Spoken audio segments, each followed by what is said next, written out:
Hello, hello. Welcome to debut album January 2026. Today we are looking at an album from 1974, Rush's self-titled debut. Rush are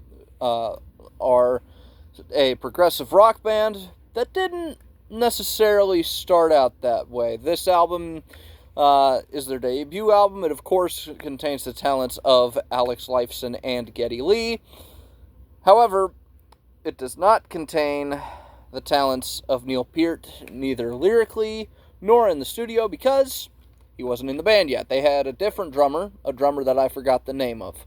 But they'd been with this guy 7 years at this point, so they figured, hey, it's fine, and we've been working fine. So they'd been touring around and finally landed themselves a record deal. So starting off with the first ever Rush song, if you go by order of album, is Finding My Way, which has a very Led Zeppelin-like riff. Geddy's voice is already distinct, but very clearly he is trying to do an impression of Robert Plant. Certainly in moments, like, it's not a full Zeppelin impression. Alex Lifeson and Geddy Lee. Wait, I'm having a stroke. Anyway, I didn't write these down right, apparently. It's definitely Led Zeppelin and Robert Plant impression at moments. Alex Lifeson and Geddy Lee are already doing that, synchronized riff thing, and the solo in it is very generic. That's Finding My Way. It's just kind of, again, not an awful song, but not when I hear Rush, it's not what I'm prepared to hear. You know what I mean? Song number 2, Need Some Love. This is one of those less than 3-minute 70s songs about being horny. And sadly, the solo is buried under riffs and drums. And it's just, you can barely make out what's going on, but when you do, it's not really all that impressive anyway. Song number 3, Take a Friend, fades up with some very Rush, like this riff in any other Rush song, and if it wasn't faded out, I'd be like, this is a fucking great intro on this album. So it fades up with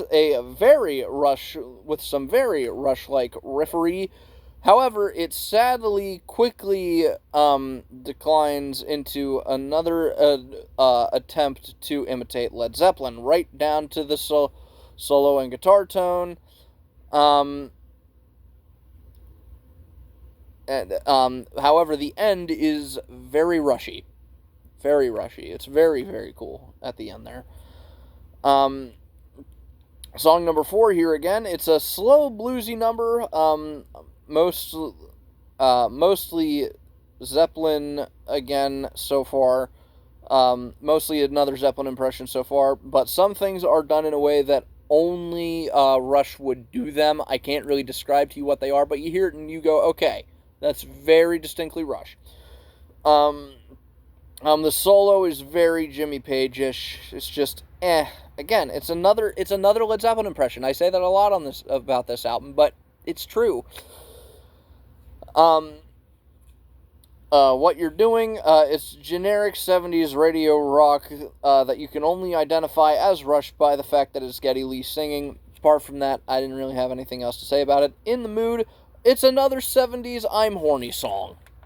That's all the more there is to it. It's just, It's just Geddy Lee over and over again talking about how he's horny, which is very un-Rush-like. You know what I mean? Song number 7, Before and After. At the beginning feels like a song that would be licensed for a movie in the end credits. Do you know what I mean? And the beginning, the first 2.5 minutes are instrumental, and honestly, I was kind of vibing with it. If the rest of the song had been like that, I would have been fine. But then, again, it becomes another Led Zeppelin impression. It's just, it was cool for a couple minutes there, and then it became another Led Zeppelin impression. However, song number 8, the final song on Rush's first album, Workin' Man, the band finally comes into their own. It's got a very distinctly Rush riff. The lyrics that are actually about something. Geddy and Alex trade solos. The song's decently long. And it's the best song on the album, and they made the very, very smart decision to save it for last. A lot of bands would start with Working Man. No. It's a good end to the album, and honestly, if you're listening to this and Fly By Night back to back, it definitely prepares you for the sound of Fly By Night. But overall, it's not something I would recommend. I mean, I'm not going to make fun of you if you buy it, but it's not something I would say that you need to go out of your way to listen to. If you've heard the rest of Rush's classic period, if you've heard up through Grace Under Pressure, then okay, yeah, it's fine to backtrack to this one. But overall, it's just, nah. I mean, it's not the worst album Rush would make. It's not the worst Rush album I've heard. I haven't heard all of Rush's albums. But at the same time, when I hear the name Rush, a Led Zeppelin impression is not what I'm prepared for. It's not entirely a Led Zeppelin impression, and it wouldn't pass off if you were a tribute band and you sounded like this. You would be considered a pretty bad Zeppelin tribute band. But them trying to write their own songs, but while trying to sound like Led Zeppelin, it didn't work. And then Alex and Geddy kind of realized this and slowly started coming up with more complex stuff that their drummer simply could not keep up with. So they were like, all right, well, we need a new drummer. And that's when Neil Peart came in. But, the album cover is also pretty generic. It's just like the band's logo, which would go on to be their logo for, apart from, certain instances, this would go on to be their logo for most of their tenure, or most of their time as a recording act, and it's just over top of this generic, I call it comic book explosion background.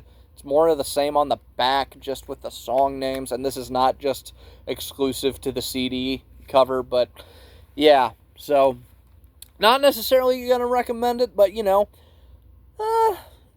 giving it a listen isn't the worst thing you could do with your time. So, yeah, that's where I'm going to leave it. Thank you all very much for watching. If you've enjoyed this video, please leave a like on it. If you have something to add, if you disagree with me, please feel free to do so in the comment section down below.